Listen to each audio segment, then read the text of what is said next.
Gjetja e parë është se asnjëra prej partive politike nuk e trajton në mënyrë të plotë reformën në drejtësi.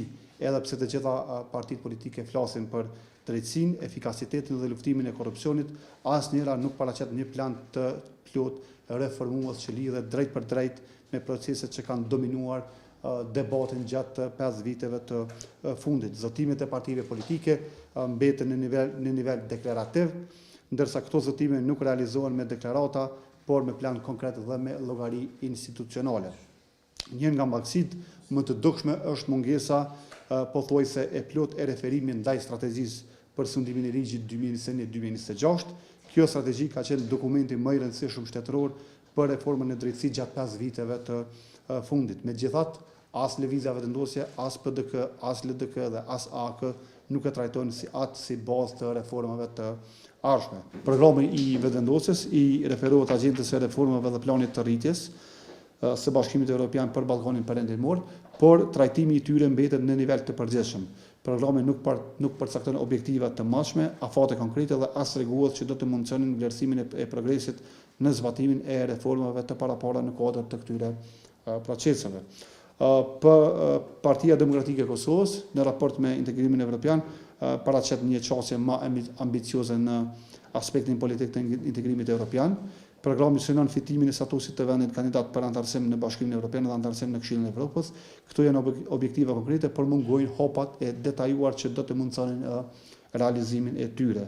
LDK propozon një qasje të përshpejtuar për integrimin evropian dhe kërkon shfrytëzim maksimal të planit të rritjes. Megjithatë, programi nuk shëron se si ka me funksionu kjo qasje dhe cilat reforma konkrete duhet me u ndërmarrë për me bë këtë të realizueshme. AK e trajton integrimin evropian së bashku me integrimin euroatlantik, duke vendosur theks të veçantë tek antarësimi në NATO dhe partneriteti strategjik me shtetet perëndimore. Megjithatë, procesi teknik i integrimit në BE trajtohet në mënyrë më të përgjithshme dhe më pak detaje se sa në programet e tjera. Programi i vendosjes i referohet agjendës së reformave dhe planit të rritjes së Bashkimit Evropian për Ballkanin Perëndimor, por trajtimi i tyre mbetet në nivel të përgjithshëm.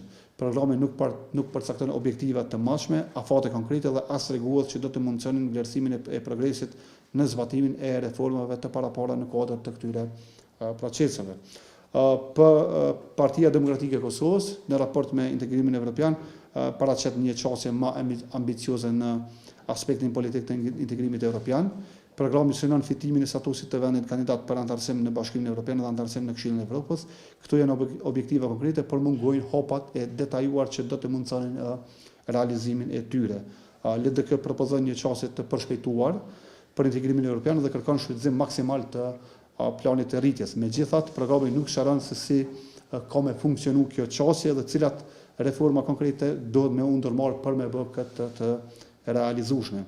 AK e trajton integrimin evropian së bashku me integrimin euroatlantik, duke vendosur theks të veçantë tek antarësimi në NATO dhe partneriteti strategjik me shtetet perëndimore. Megjithatë, procesi teknik i integrimit në BE trajtohet në mënyrë më të përgjithshme dhe më pak detaje se sa në programet e tjera. Nga 4 partitë analizuara, Aleanca për Ardhmërinë e Kosovës ka rezultuar me vlerësimin më të lartë, ndërsa partitë e tjera ku PDK dhe vetëvendosje renditen në vendin e dytë, mandeje dhe Lidhja Demokratike e Kosovës renditet më së fundi në lidhje me indikatorët të cilët ne vetë i kemi vlerësuar. Asnjëra prej partive politike nuk e ofron një qasje plotësisht gjithëpërfshirëse ndaj qeverisë së mirë. Aty ku programet paraqiten me data janë në fushën e transparencës dhe llogaridhënies, ku 3 nga 4 partitë kryesore ose 3 nga partitë më të mëdha nuk kanë paraparë masa konkrete për rritjen e transparencës dhe llogaridhënies. Në punën e qeverisë dhe kuvendit, vetëm programi AK-s i përmend dhe përmban propozime të drejta për monitorimin publik të shpenzimeve, kontratave, po ashtu proceseve vendimarrëse.